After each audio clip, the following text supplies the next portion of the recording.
Good evening, ladies and gentlemen, and welcome back to The Mouse Says. The butler didn't do it. We are currently at chapter 37, and in doing so, Storm has found out a fair amount from Graham about his father, Reed, and the problems that stemmed with things growing up, what Reed did, his actions, things that devastated the Manduala family, in that it is known now that Reed was the cause of what happened to Graham 2 days after his 17th birthday. And that in dealing with the drug deals that he was part of, he attempted to murder Graham while he was high, when Chrissy, Graham's older sister, tried to tell her father about him dealing on the property. This is part of New Hope Thanksgiving, and you will probably be visited today by Chuck, and maybe Maggie, who is over here. Boop, say hello, Maggie, and Chuck. And the founder of the podcast, The Mouse, is over behind me. I don't know if you can see her hiding here, but she is here as well. So, we begin again with stories written by myself, Nico Sheriff, under the pen name of Cheryl Ann Butler. Welcome, and I hope you enjoy a New Hope Thanksgiving.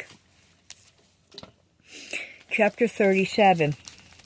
Storm was seated with his plate in front of him as Chris brought in several platters of fruit to set on the table in the dining hall. Chris leaned in towards Graham and spoke in a low tone to his youngest son. "I did, Dad." Then he placed some of the fruit into a bowl and began to eat. The conversation flowed to and fro around the table. Ethel and Emily entered. Emily came to him while Ethel approached her youngest son. "Mom, Storm and I talked this morning," Graham stated. "You were right as usual. I feel better now that he knows what's happened back then. At least what I can remember of the night and those missing days, and what occurred between me and Reed, and why I'm the way I am when it comes to him. We, as a family, need to do a whole lot of talking, because he doesn't know half the shit that went on before he was born and when he was little. He needs to know the truth. No secrets, no,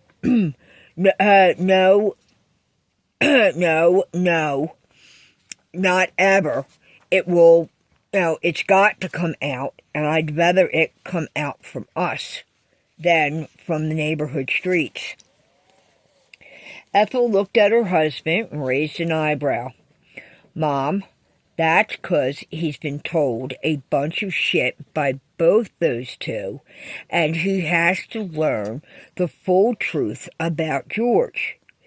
And I'm going to call Perry after breakfast. I need to get my noggin straight on a few things and then talk to you all. I do have a question, though." "Sure. Aunt Em set up his new computer last night, right?" "Yes, while he was resting. Is there a problem with it?" Emily asked. "No, not a problem, but there's a screensaver." He flipped over the print. "Aunt Em, could I ask where you may have gotten this at? I've never seen it in a frame anywhere in the inn or in one of our albums. Storm drank his juice and sat to listen. Aunt Ethel, thanks to Graham, I have some memories that are popping up. I'm remembering playing with him and several of the posse when we were little. And there's something there about a ball game, a fly ball or a home run, and pictures with the fanatic. Scout said when I was talking to her the other day about it, she has a photo like that and the baseball and bottle bat. She said she'd bring the photo to dinner. They're good memories, but there's some not-so-good ones that are with them. I guess we all have that type of thing. Ethel shook her head and passed the print to Sonny. No idea where it may have gotten it from. But damn, it had to have been taken by Papu. That's his work for sure. Where did this come from? Emily stood there looking from one person to the next and throwing glances at the copy of the photo. I didn't set up the screensaver. Emily looked at the photo and shook her head. I've never seen that photo before in my life, but it is beautiful. That is good that you're remembering, Storm. But Graham will tell you from experience and what he's been through to take it slow and don't try to force those memories. They'll come when they come and when you are ready for them. Emily put her arm around Silver's shoulder. Sonny locked eyes with each of the women around the table. She mouthed one word, Manduala. Both of the ladies nodded, as did the rest that were gathered around the table. Chris stared at them. Be back in a moment. He headed for the kitchen. Mac leaned in to look at the photo. Sonny, is she, or was she? Sonny smiled. You know it. Chris brought another platter out to set on the table and the sideboard, then took a plate to fill and set between his sons. He turned to Graham. Son, don't you have a copy of the photo that the kids are talking about with the fanatic in your office? The fanatic photo, yeah. Each of the kids got one, and us guys. I'll show it to you when you get back from your appointment. We'll talk about the game. I got doused by the soda Scout caught the ball in, and Izzy got nailed in the knee with one of the bats when he moved. Puppy moment.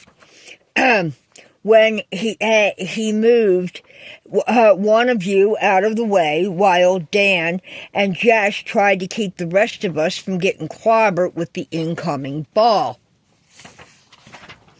He paused. Dad, Reed took nothing of Storm's from the caretaker's house, did he? Shouldn't that stuff still be in his bedroom there?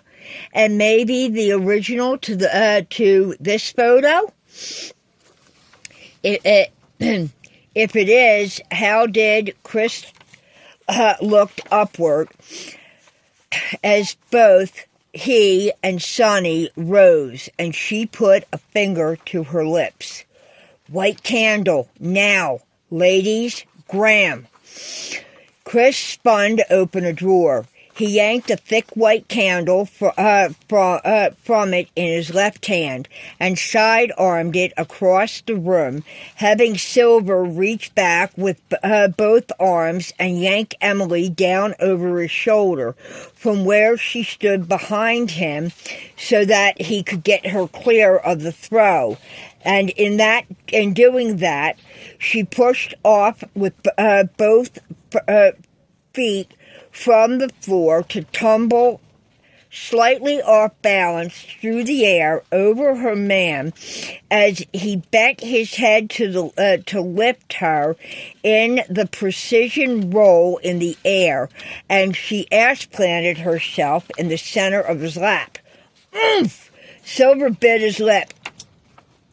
Mac had bolted from his chair and dove to the side to catch the candle dead center in what would have been his numbers on his football jersey as he went to his knees to pop back up and stand. A little low, playbook man. I used to have to stretch for a throw like that. He set the candle in front of Sonny. Sorry, lost my grip. Light it, Maggie May ordered.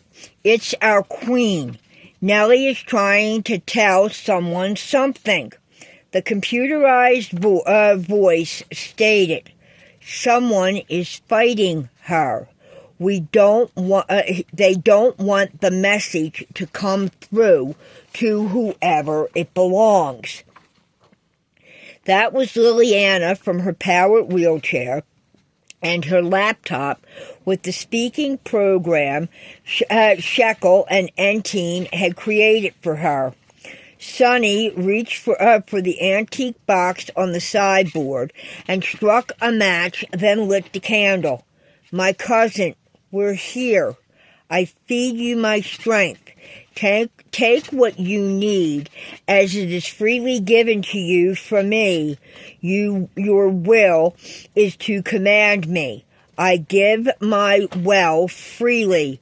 Colette closed her eyes, and her head dropped as she reached out her arms. Each of the women took one another's hand. Graham rose within the circle they'd created to stretch out his hands and spray his finger. A candle flickered, and the photo slid first to Chris, then Graham, and ended at Storm. Shit! Chris looked at Ethel. So mote it be, his wife said, and the candle blew out. She wants it this way. There was silence around the table. Storm sat there, blinking. That was scary, but very cool, Grandma. Thank you. I will figure out your message. He picked up the print to pass it back to Graham. Chris stood to take the candle, to place it in its normal resting place, and close the drawer. None of us have touched the caretaker's cottage. It's probably full of dust, but everything should be there. It's been locked since Silver and Emily first took custody of him. The day after, well, you haven't done one of those full-out push-off lifts since we were in our teens, and the twist on top of that, about 5 years ago. Ethel looked at Emily. Shouldn't all that stuff still be there? And are you okay? Yeah, but sister, they're just proof we ain't too old to do one. Lottie smiled as she sipped her coffee. My butt hurts, Emily squirmed. He's got his car keys in his pockets. My balls are in my throat, sweetheart, and that ain't my car keys you're feeling. Silver kissed her now on her blushing cheek. Shit, we need to clean that cottage out and put things to rights. It all belongs to him. Storm, I mean. Ethel blew out a breath. Chris still hadn't said a word. Graham? I don't know, Mom. I'm not that schooled in what I just got. I don't know if it's a vision or a premonition, but just a feeling that this place needs to be done and it needs to be cleaned out soon. It's like somebody may be in need of it. And it needs to be done within the next day or so.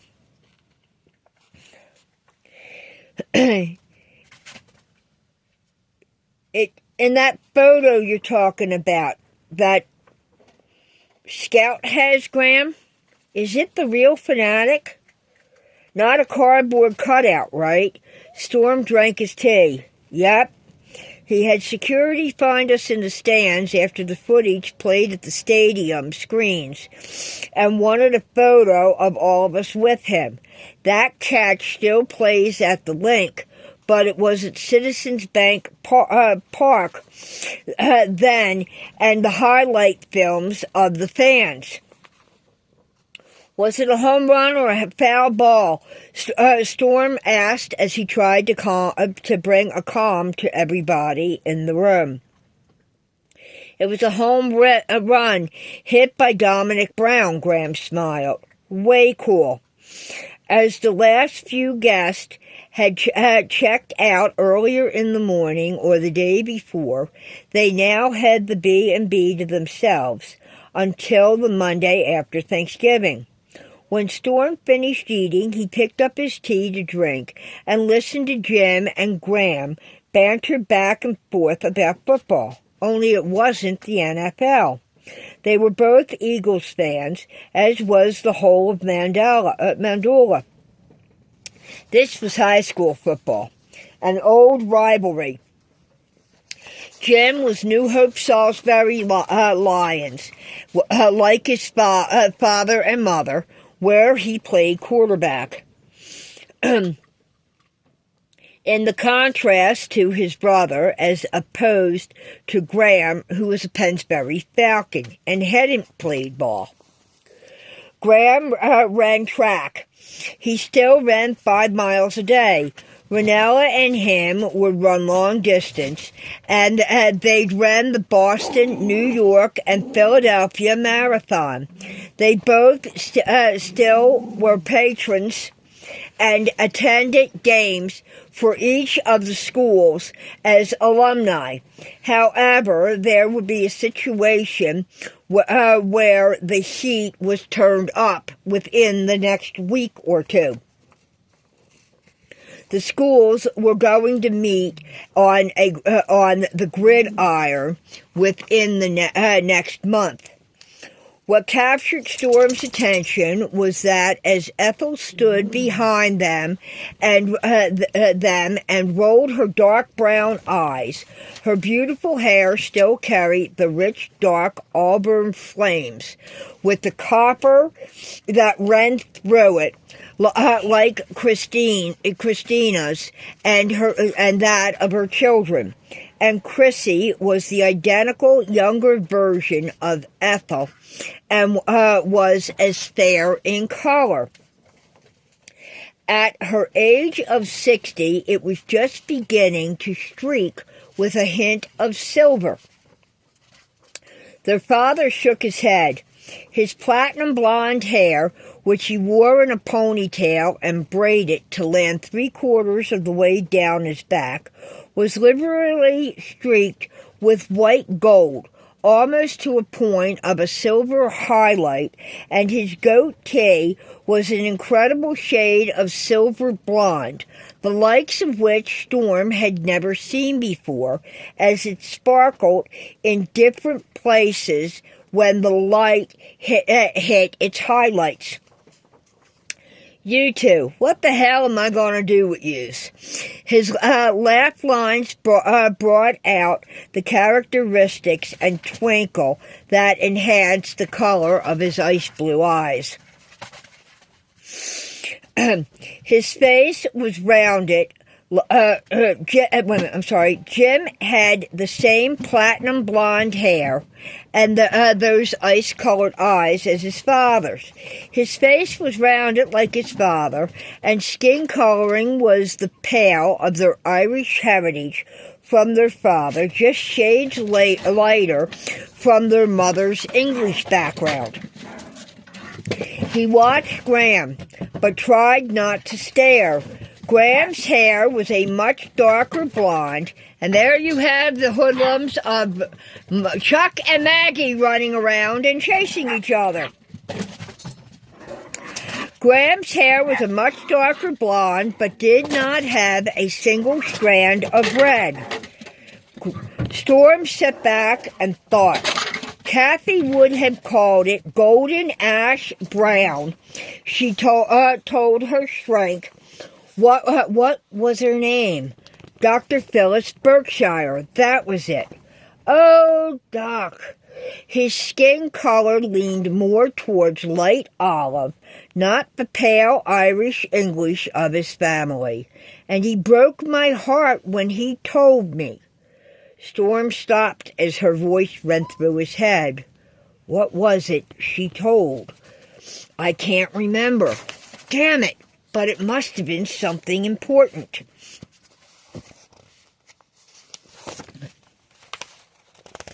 Storm's warning bells were going off and his bullshit meter was registering high. And that was setting off the fire alarm in his head as he thought about the actions that happened within the hour and the way that photo had circled to each of them. Chris, then Graham, then himself, and ending right there before they wound up with Vanilla coming through. Kathy had said to the shrink, I've done something, as you know. I've regretted since I was a teen. You were there with us, Jess and Claude, and the rest of us. But we saw it all go down. I think we all regret that part of it. And yeah, I hate to say it, but we never should have followed those orders. She set him out of the office, but later that night, when she was stoned and wound up with the crying drunks from the half bottle of wine she had drunk. Just a short time after the new year began, she brought out her great-grandmother's Bible and her keepsakes that she kept in an envelope in the back of the book and showed him something. But for the life of him, Storm couldn't remember what it was. So damn it, Storm, he thought. What the hell was it? He was only 11 and not real interested in his mother's waltz down her teenage memory lane. Besides, she was stoned and blitzed out of her gourd. Why should he have cared? He just wanted away from her and her girlfriend, Chicky. Now he wished he'd pay closer attention when these two were talking. They both went to the same shrink, and the three of them were thicker than thieves. They'd known each other over the years, it seemed. Storm couldn't quite remember. There had been too much stress, and he needed to check on something. Excuse me a moment, please. He stood to take his plate into the kitchen, then returned through the hall for the stairs.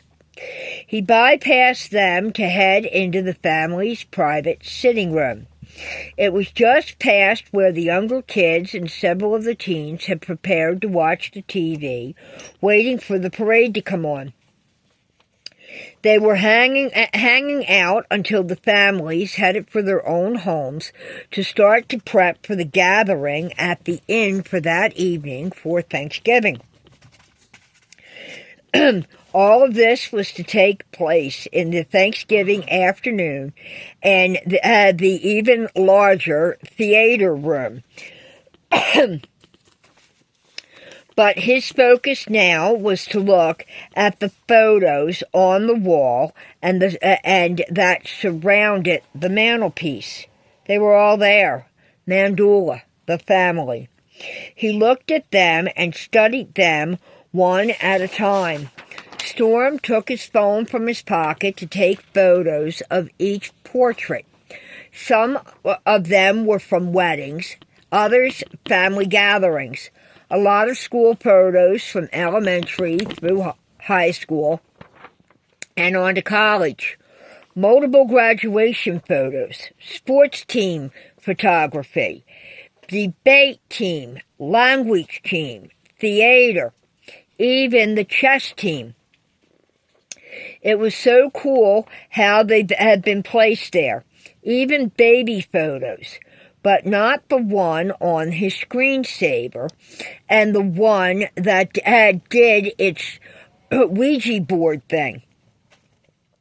Yes, his was there, not that photo, but others. He needed to figure out his grandmother's message and the reaction on Chris and then Ethel.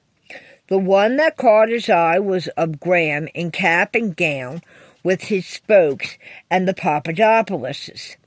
Ranella and himself with Beasley were there, but George Carlson wasn't even in the photo. Son of a bitch. His great-grandfather had been a professional photographer by trade. He took all the graduation photos and the photos for the high school yearbook in and the years out since he'd taken over his father's business. Then when he returned from his final tour of Vietnam, he continued with the business. Storm looked at his grandmother, the photo that was there. Kathy had told him, "You have inherited her green eyes, yes, from your grandmother Ranella, and that his mahogany brown hair, that comes from your great-grandfather being Greek." He looked back at Ranella's photo. Her hair wasn't dark mahogany. It was a golden ash brown, and she had lighter olive skin. Then his eyes went to his great-grandmother, Poppy. She was the one descended from Irish witches. She had the pale green eyes. His eyes were just a bit lighter than Graham's evergreens. Then his vision drifted to his grandfather and Ranella's and George's wedding photo, the only photo he saw of George on the wall. The Carlson families were of German descent.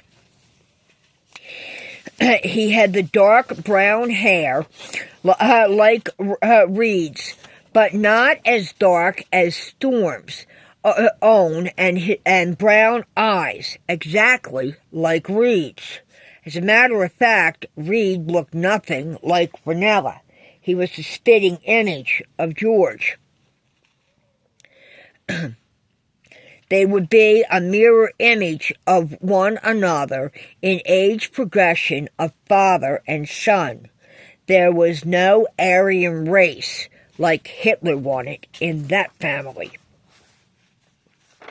But what if? Storm turned for the stairs with the dogs in hot pursuit. Mom Emily explained that the lionesses allowed their lions to take care of Graham Ranella's needs because she completely cut George off years before because of his cheating and other reasons. Amongst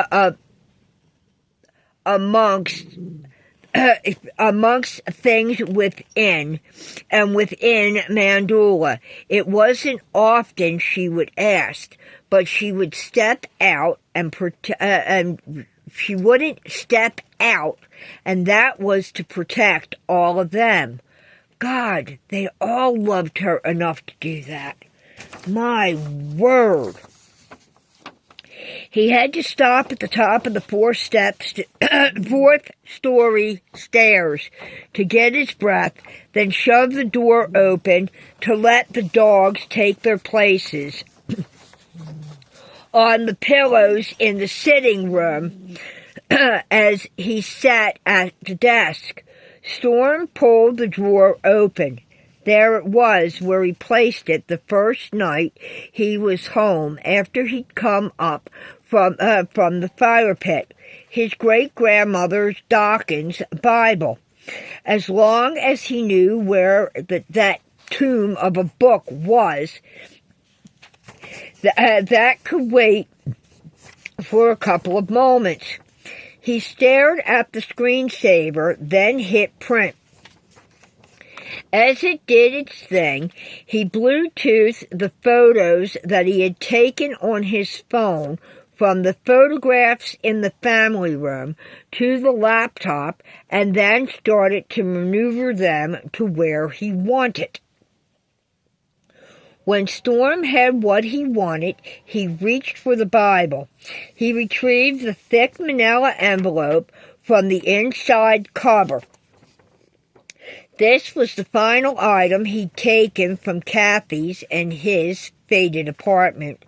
The envelope, he was always told, held important documents.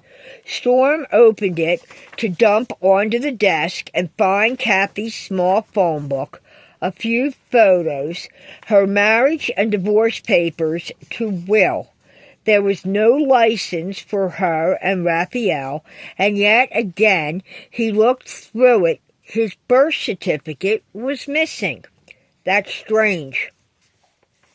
She used to wave that in front of Reed when he didn't pay child support, and she was gonna... Wait a minute. She was going to tell the truth to somebody. But about what? He went through the few photos, then unfolded a large 11 by 13 she kept hidden there from Reed, Raphael, and even Will. This was the one he was looking for. In the photo, Kathy was standing with her gal pals behind Reed and his crew in front on a bench made of a half log and stumps turned into a stool. He'd seen that bench somewhere. Now he had it. That bench was laying on its side at the Filster's farm. They all looked like a posse of gangsters. He took the Ziploc bag to open and removed the braid of hair. He laid it close to the photo. It matched. That man's hair had just a few strands of gray now starting in it. Sitting just to the side of Reed on the ground down in front with a group of guys was Graham in the photo.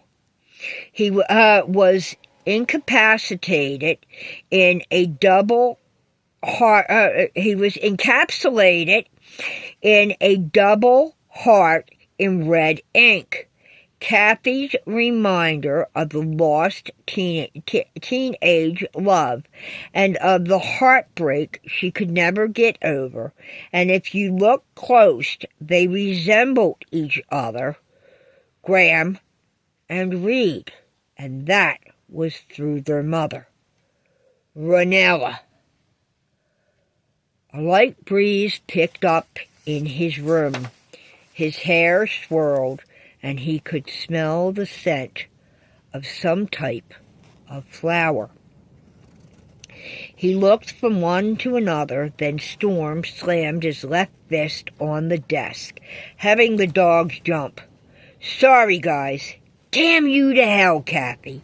You and your fucked up sexual games and fucking playing in people's head.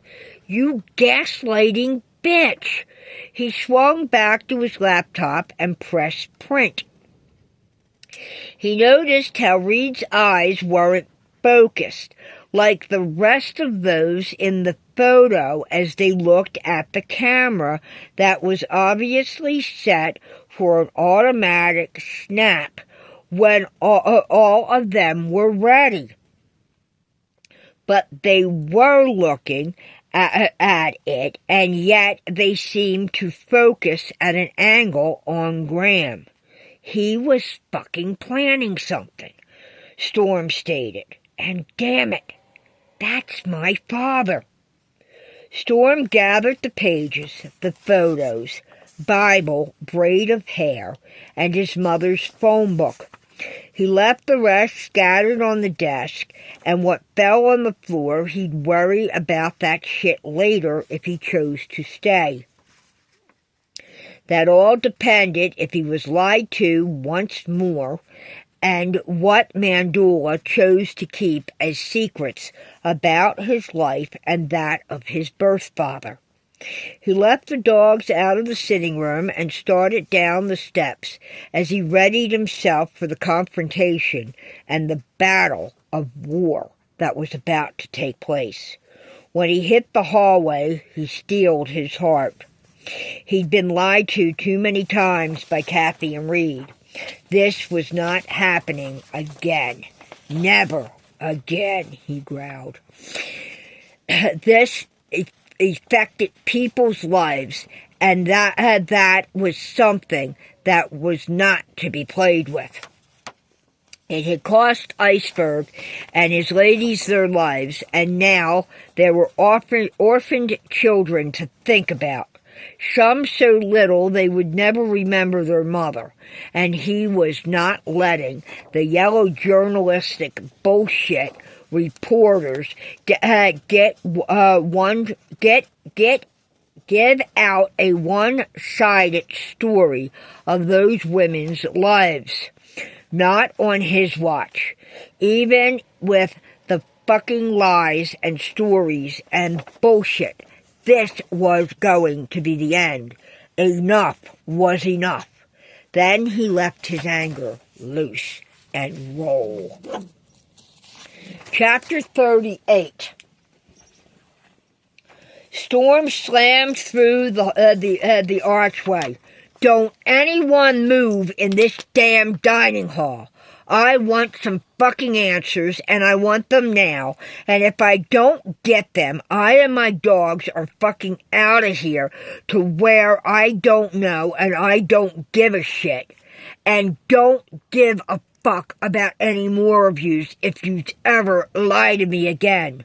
But you'll never find me again, and you can all go straight to hell with Reed and Kathy, 'cause I am goddamn tired of being fucking lied to by the people who are supposed to be my fucking family. I do not give a damn about anyone's fucked up feelings. I want answers, and I had better get the goddamn truth this time. He stormed into the room with the dogs at his feet to throw the Bible and things onto the main table in the center of the room. The room was so silent you could hear a pin drop as everyone was frozen in place. Storm laid the items out on the table as he tried to steady himself and stop his hands from shaking. Reed Harlow Carlson ain't my fucking father. He may have fucked Kathy. God knows every guy in Bucks and the surrounding counties probably did. But his sperm ain't what created me. But my birth father is in this room at that table. He pointed to where the Calhouns sat and stood. Only apparently he don't know it, and he and that asshole Reed were, for some fucked up reason of family secrets, never told they were half-brothers. But maybe, just maybe, Reed found out somehow, probably through Kathy's game playing, and she was in love with my father, but she found out something that she didn't like and stated to her shrink. It broke her loving heart, and she planned to get even and actually head on a January weekend 16 years ago. And that action and situation haunted her until the day she died. Chapter 39. The room sat in complete silence as Storm looked around the tables. You adults, my grandparents, friends, and family have some explaining to do, Lucy, and my fucking mother raped a teenager with the rest of those bastards and bitches and wound up pregnant with me, who she didn't want, and then she discussed it with her mother, Michelle Dawkins, for them to come up with a wonderful idea for her and her mother, as they saw dollar signs, to figure I was worth the con job. He opened her phone book and spread out the things on the main table and opened his flip phone. Kathy went to one particular shrink for years over it, and I friggin' think I know who wrote those freaking letters and played that kind of game Kathy liked to play and continued it even after that bitch of a mother of mine was murdered, because she's the one that taught it to her from her own mother's bullshit. He held one finger in the air, then flipped through the phone book and punched a number into the cell phone with his thumb, then pressed speaker. Storm passed the letters to Silver and the handwritten prescription as the gathered family watched. "Dad, look at those, will you please, and tell me if they friggin' match." "Sure." Silver looked down, studied them, and gave a nod to pass them to Mac and Sonny. "I got it," Sonny said as she looked at the rest of the Manduala members. The phone rang. "Dr. Phyllis Berkshire's residence. Who may I say is calling, please?" "Hello there, Tootie. This is Storm Dawkins. Or better yet, tell your mother I said it's Storm Calhoun." His green eyes locked with Graham's. "What?" Graham leaned forward. "I'm at the Crystal Heart Lodge Inn Bed and Breakfast in New Hope. No thanks to your boyfriend, Thurston W. Von Torp, with Manduala, and I think you had better put your mother, the esteemed crazy-ass shrink, on the phone as she's played out my mother's sick fantasy, because I'm here with my birth father, Graham Calhoun." "Graham Calhoun? How?"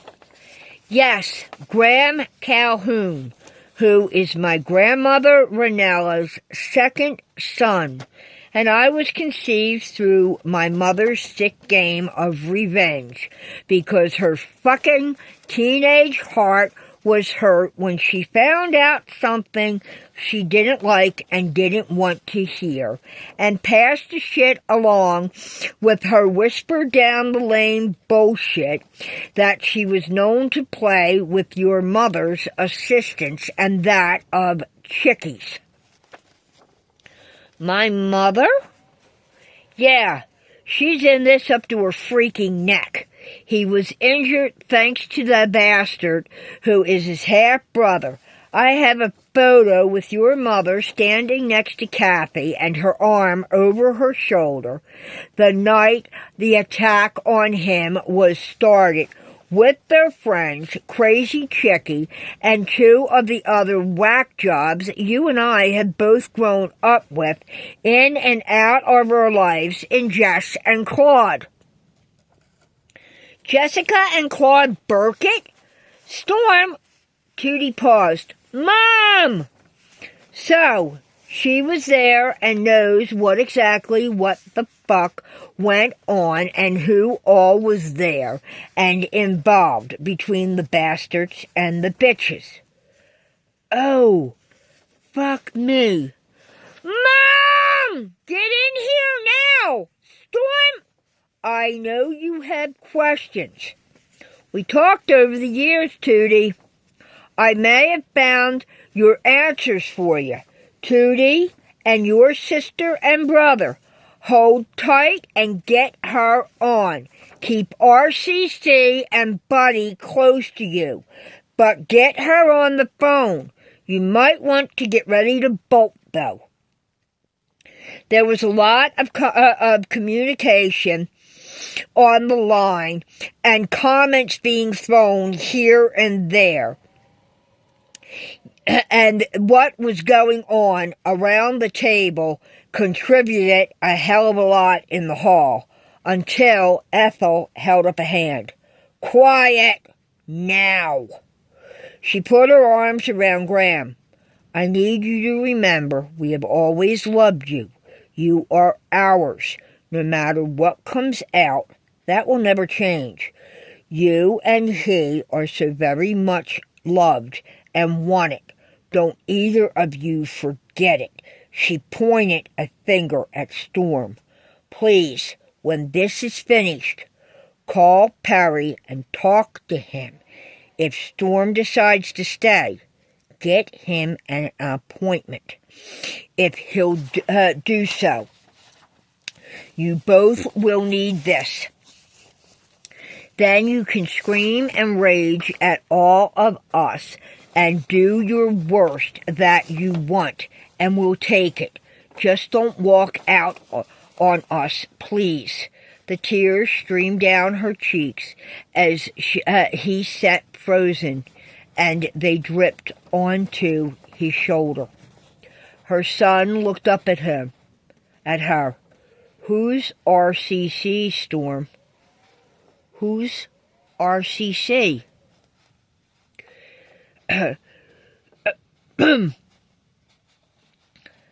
She shrugged. I don't know. Storm passed the phone to Dakota and Mouth. Storm passed the photo to Dakota and Mouth. Show this to my father. I guarantee he'll be able to put the names to most of those faces. You'll have a confirmed identification of who the hell was there that fucked up weekend. There's your proof and lead. Look at the back. She has the date and all of the names of who was there in that photo. He looked at Graham. Dad? RCC is Tootie's sister. Her name is Razor Cannon Christina. She's special needs and my age, a few days younger than me. Fuck. Silver looked over at Chris. The Red Hawks' nickname for you was Razor Cannon Chris, with that arm of yours and the way you could hit Mac or John in the end zone. They said you had a laser arm, and your eyesight led to a guided missile. Chris said nothing as he stared at his running back, and then took the letters and written prescription to look down at them. Christ, they fucking match. He gave a nod and passed it to Czar. Dakota turned to Storm and whispered, Good job, kid. He turned the photo over to raise an eyebrow at the multiple post-it notes and corresponding seating in the photo, and walked over to Graham to put the photo on the table in front of the man.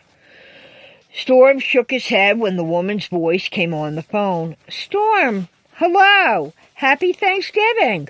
Her voice was sickening sweet. Right here, Doc, and it ain't gonna be a happy Thanksgiving. I ain't going nowhere till I get my info. What information is that? Phyllis Berkshire asked. Information you were given by Kathy. And I won't ever call her my mother again. Then I'll decide what I'm going to do and if I ask my Uncle Jim to press charges. Tell me what storage business and where it's at and the unit number that fits this padlock key that you or you conned Tootie into making the deposit of my birth certificate. And whatever else shit Kathy and Michelle stuck in there to finish this fucked up game of hers. It wasn't Tootie. That was your... If you insist, Kathy who put things there. Well, thanks to yours and her shit with your two's game playing. This damn fucking shit has caused the revenge game to backfire, and it's already cost several people their lives and left children orphans. Storm took a breath.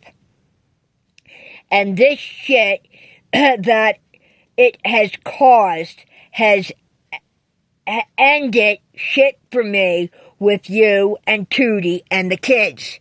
It's finished. He was so upset he started to stammer and shake. What are you bullshit, lady. Your mother was Michelle Dawkins' employee. I've met the Berkshire mistress of the manor house on my little hike through Yardley. Oh. Yeah, she's a bitch. I worked at the big old house you grew up in for a few days.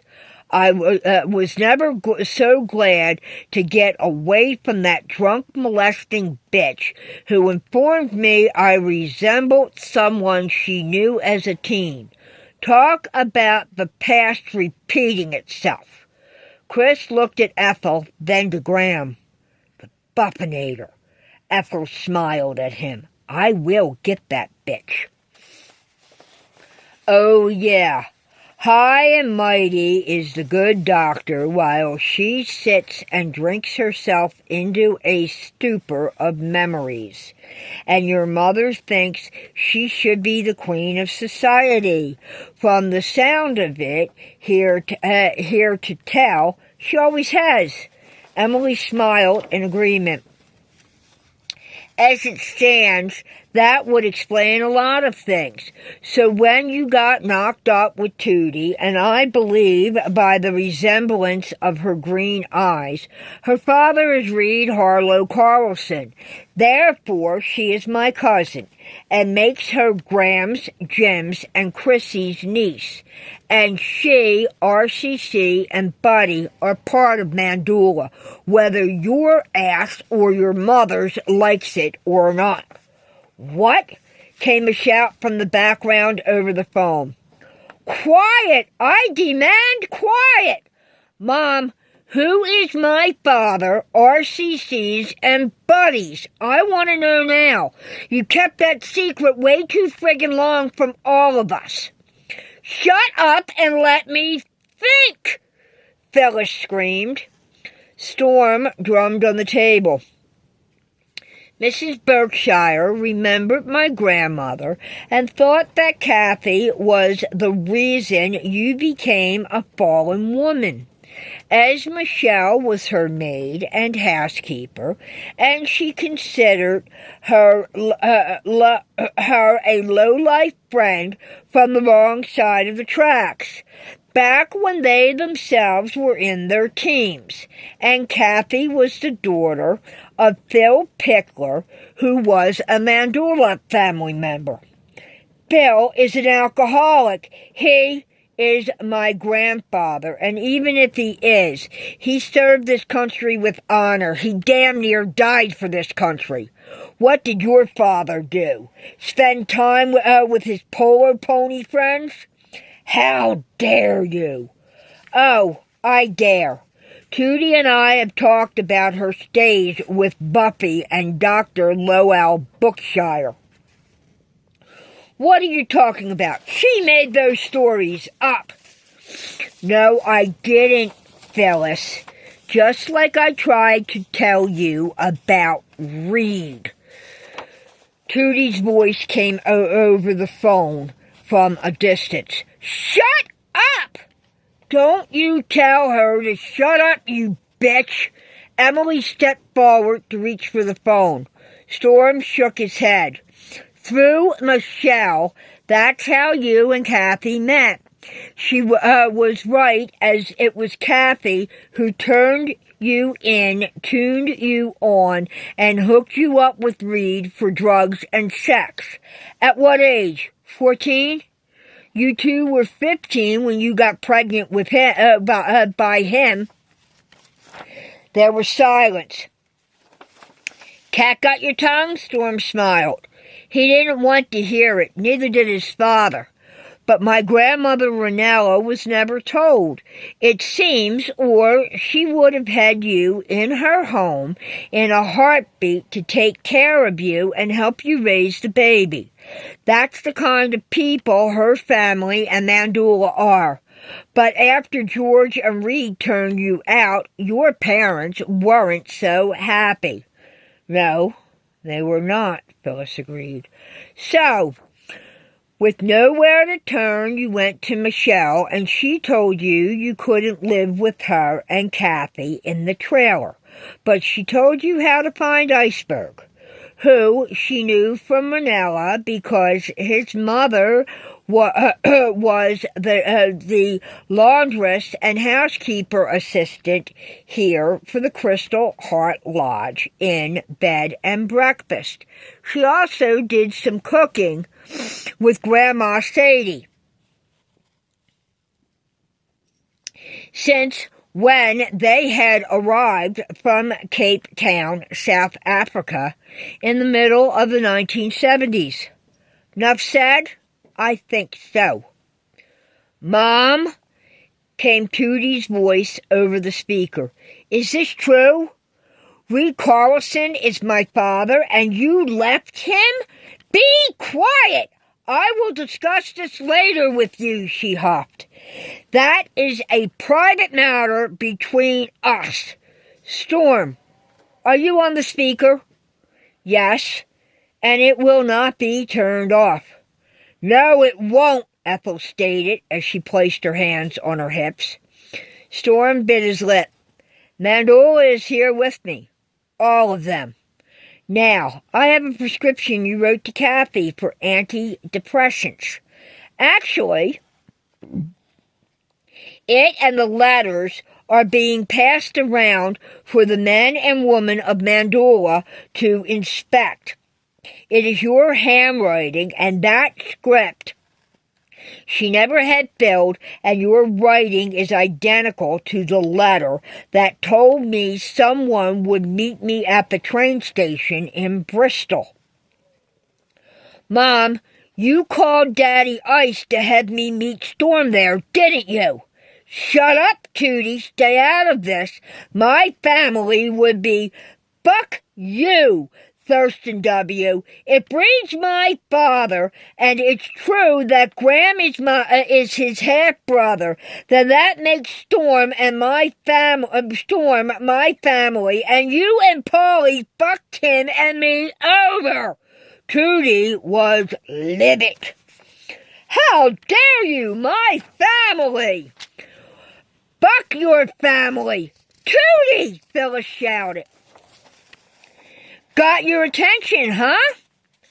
That's a letter I know for a fact Iceberg couldn't have read if he tried.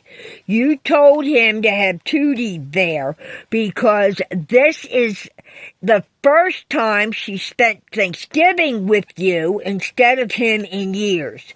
You asked if he would intervene along with Von Torp's father because he's planning a press release to announce Thurston W. as a future possible candidate. And in the Doylestown announcements in Bucks County Courier-Times, he was planning on announcing their engagement.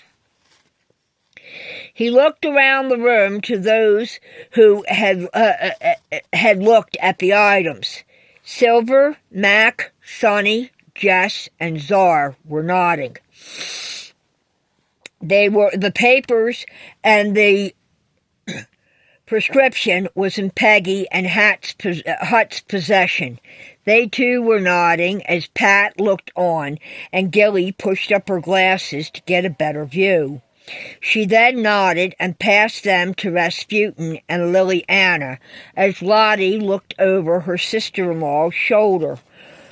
Lo and behold, your daughter / my cousin Tootie is there at the station, as now she's visiting you with RCC and Buddy, and the writing is the same as the letter with the B and the B's address. The name Manduala and several of the digits in the phone number match the milligrams prescribed, how many she was to take and when she was to take it, along with the date listed on the script. Storm watched Graham as he wrote on a notebook Ethel had laid next to him and now held for him. His hands were now shaking very badly, and Storm was starting to get unnerved. If something happens to him, I'll never forgive myself. But I need to get answers, and this is the only way I know how to. Please keep him safe, Grandma. He's yours and Grandma Ethel's and Grandpa Chris's baby. Storm raised his head as he set the phone on the table. Was it her game plan or you getting your unfinished fucked up jollies and thought it would be cute to write Silver's birth name backward? What are you talking about? Phyllis feigned surprise. Oh, bullshit. Because, lady, something else I found out. Your mother once was assistant captain for the cheerleading squad at Stanford Finishing Academy and Prep School, the Red Hawks, and made moves on the quarterback and captain of the Lions football team of New Hope Salisbury High. And he turned her down cold because he was in love with the beautiful red-headed cheerleader from his own school. Storm looked about the table at at his grandmother and aunts, and she is, who like all the lionesses are, still the most beautiful female witches in the world, both inside and out, whether your ass likes it or not, or that of your mother's. Ethel's head come up at the statement.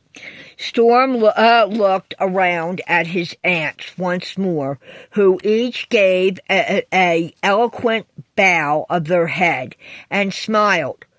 Hopefully, he thought, I may have just got them on my side, and they can contain the outcome of the bomb I just dropped on them all and keep me from getting killed by the Lions' front line. Storm looked at Chris. Your daddy was her second choice. How interesting that it is that a doctor wasn't as worthy of her as a U.S. Marine, or as my great-grandpa Nicholas used to tease him and call him, and was proud to call him a grunt, who became a world-renowned chef that took over the kitchen of the Crystal Heart Lodge Inn Bed and Breakfast, and has continued to turn her ass down several times in New Hope's kitchen store and the shopping district, as she still makes advances and offers to him. Chris's head jerked up to look at Ethel, whose hands went to her hips as she stepped forward. Her eyes glared, and the color of her face turned several shades of purple. She stepped forward with her hand out to reach for the phone. No, Grandma. Storm shook his head. This fight is partially mine. The Grandma stopped Ethel in her tracks. Baby, Chris's stutter had taken over from his childhood. Ethel turned to place a hand on his jaw alongside of his goatee.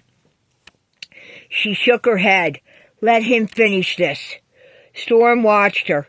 He refused repeatedly because he's still madly in love with the gorgeous cheerleader and lovely red-headed witch he married all those years ago, who gave him his family, and she will be the only woman he has ever or will ever have eyes for and give his heart to.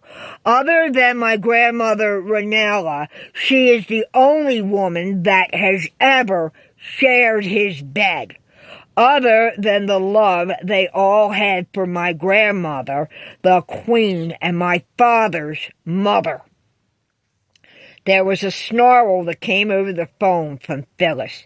"Shut up, you bitch, Tootie! Watch it, you snot-nosed hoe," came the computerized voice of Liliana's laptop. Storm smiled. "Thank you, Aunt Liliana." "So, you can relay this one to her. One of these days, she's going to do that, and my Grandma Ethel is going to be with Grandpa and kick her ass from one end of New Hope to the other, and not just dump a Starbucks coffee on her and put a trash can over her head to do a Ricky Ratty solo on it." "What?" Tootie actually started to chuckle. "I guarantee she'll have the backing of the rest of the Lionesses, but she won't need it because she's got claws and fangs and can do her own damage to protect her quarterback when she unsheaths them." Storm still watched his grandparents and his father. Chris raised an eyebrow as Ethel gave a nod and pumped her fist. Satisfied, she went back to the notebook with Graham to steady his hands.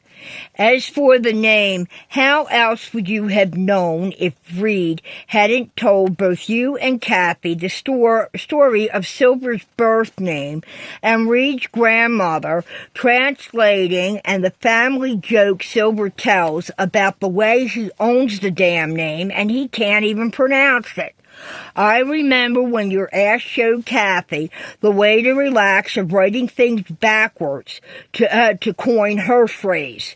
He slammed his fist on the table and actually cracked the cast with the hard enough hit on his right arm that caused everyone to jump. "I remember her teaching Kathy, Chickie, and the Burkett woman that too," Tootie stated over the speaker. "Shut up! I told you to shut up!" "No, Phyllis, she no has," came a childlike, soft voice. You strike, and I'll take you out, pregnant or not," Tootie growled. Storm bit his lip as the pain vibrated through his arm to have him close his eyes. "You did enough damage to RCC today. Don't even think about it." "How dare you!" Emily spat. "Dakota?" "I know, Mom." "The three of us are taking notes," the police chief stated. Silver took Storm's arm to hold against his chest and started to chant something in Arapaho. As he did, the pain seemed to start to ease. Storm took a deep breath. "That storage unit, and where is it? What is the locker's number? I want the name and the location."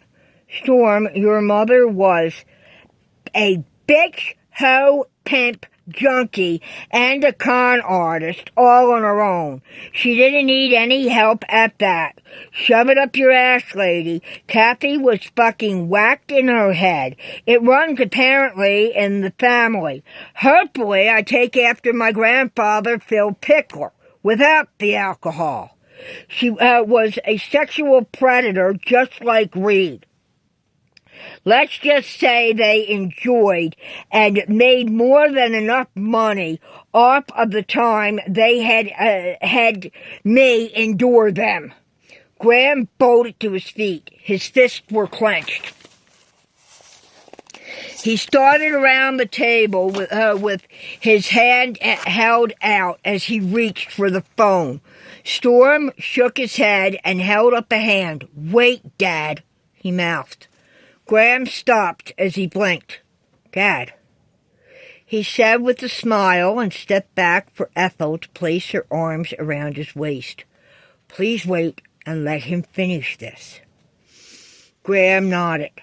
"Now, I got a police detective, 2 of them here, along with the police chief, who are investigating my grandmother's, my great-grandparents' murder that landed me first with the asshole Reed, then in foster care, and with Kathy, whose murder you obviously knew something about."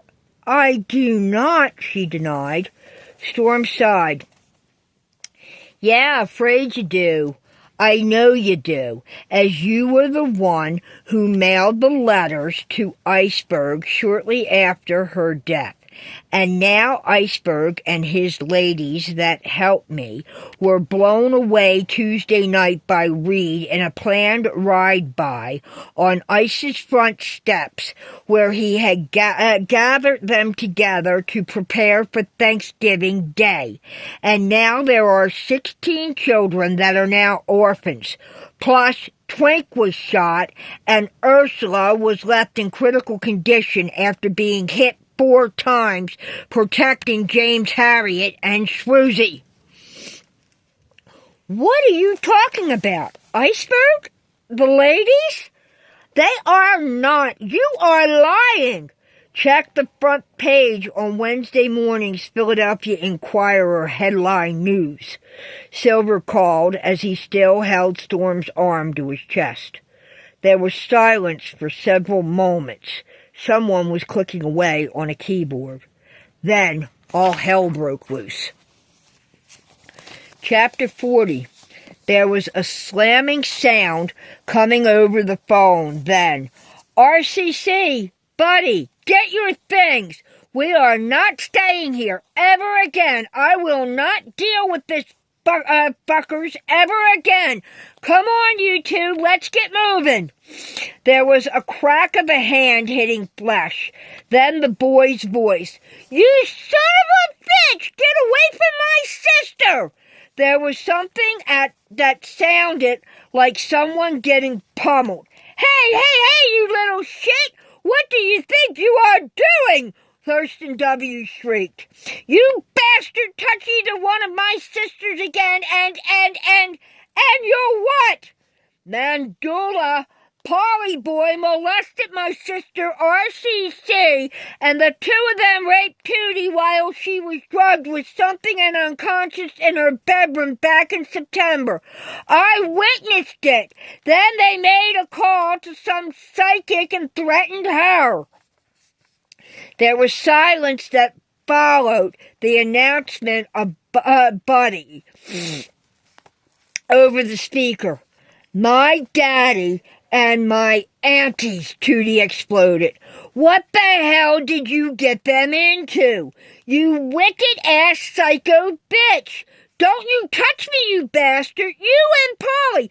You got them murdered!" Tootie was flipping.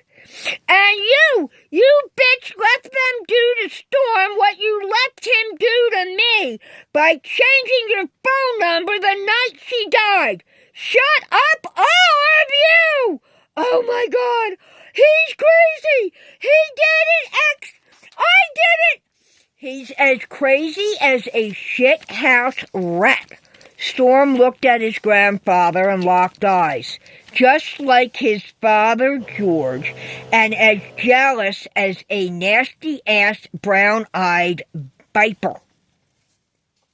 There was a slamming of a door over the phone. Then, "Tootie, hold on, we're coming with you. Please hold on. We don't want to live here. We told you that. We don't want to see them anymore.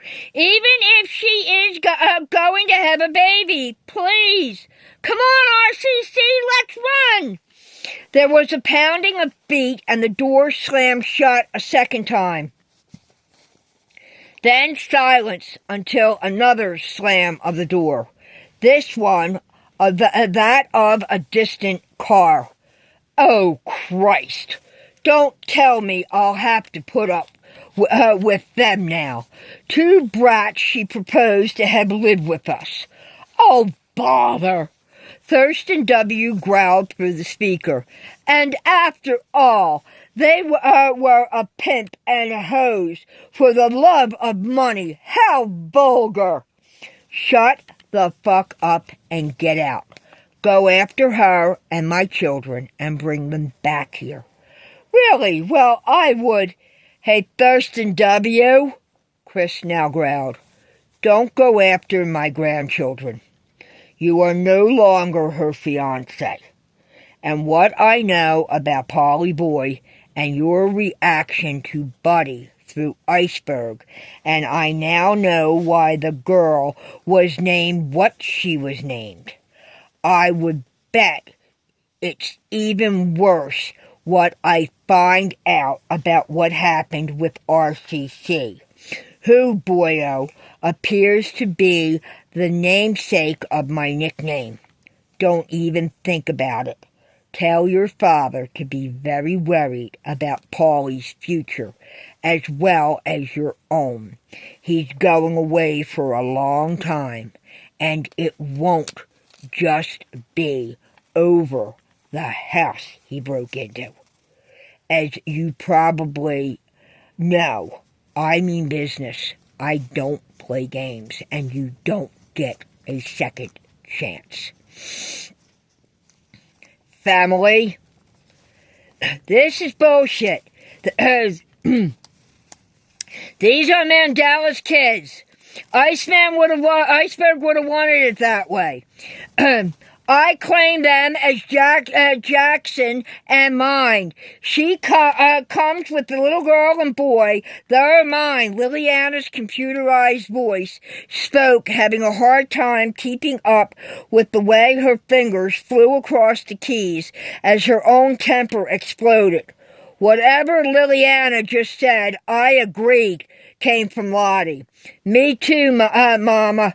That was her and Gabe's April. Right with you, Mom. Understood every word. Jackson Jr., Liliana, and Jackson's son threw a salute to the men. Second came from Czar. There was a second slam of the door over the speaker. Silence for a second or two. Well, Storm asked. What should we do? Phyllis's breathing became an erratic puff. He has threatened me. The ball's in your court. You played the game. Now, you paid the piper for it. Storm was stoic. But right now, I need answers. I don't play these kinds of games, neither does Manduala. Not like what Kathy thought were fun. We got enough family issues right now. You no longer have a choice. Dr. Phil, as Kathy used to call you.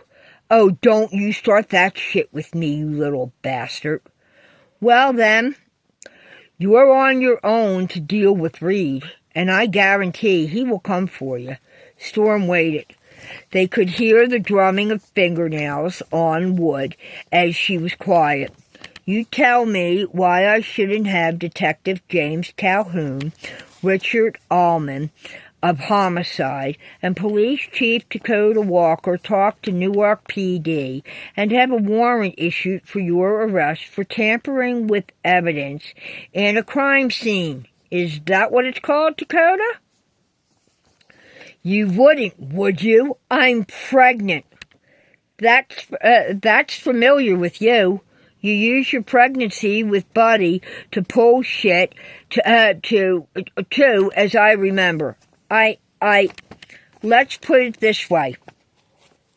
I know you were there because the orange envelope that held the key and message about the B&B has pale bloodstain, which tells me you are who had it and you were at the scene of the murder because she didn't have a scheduled appointment with you. You two had planned a luncheon date that day because it's on her daily planner. What daily planner? The one I'm turning over to Chief Walker, and that daily planner is sitting right here on the main dining room table at the Crystal Heart Lodge Inn Bed and Breakfast. The pain now gone in his arm, he tapped the planner page with her name and the time of 1 o'clock in the afternoon, with lunch marked next to it, and Bill. Dakota leaned in to look up at Jim and Rich. It's right here, along with the other times and names of meetings she had scheduled. Reed's name is repeated several times. So, when she didn't show, you went to the apartment to find her. And, yeah, you did. You found her. I don't know if she was still alive or not, but you wound up with the letter and the key. You two wrote who knows when. You left and called 911 while you were parked in the lot at 7-Eleven, where I would regularly get off the school bus, and when I saw you, I waved to you, and as you knew I would, and it would give you an alibi. He turned things to the center of the table and started laying other things out, then picked up the braid. Well, now that you've ruined my Thanksgiving, and I'll more than likely lost both of my daughters and her fiancé, not to mention my little boy, she'll definitely go for custody of them now, and probably attempt to take the baby as well. If she don't, I will, Graham growled, and the baby you're carrying as well. Bastard. Yeah, and you know it to be true. I'll protect the child at any cost, Graham growled. There was silence for a brief second. You would too, you bastard of Ranellas. You always were a bastard like Mom said your father could be. Graham looked at Chris. She hadn't seen nothing yet, has she, Dad? I am my mother's son. Both my mother's sons. But I am also my father's and the woman my mom, the woman of my mom who raised me. Her son as well. He turned to Ethel. Do your worst. I'll back you any time, son. Hello, Redsy, came a different voice who hadn't spoken before. Bopinator? Nice to know your skank ass is part of this. Tell Lowell if you're there, I know he's there as well. I believe not only in Santa Claus, but I also believe what Tootie would have to say. Ethel put her hands on the table to lean forward. She's a liar, the doctor stated.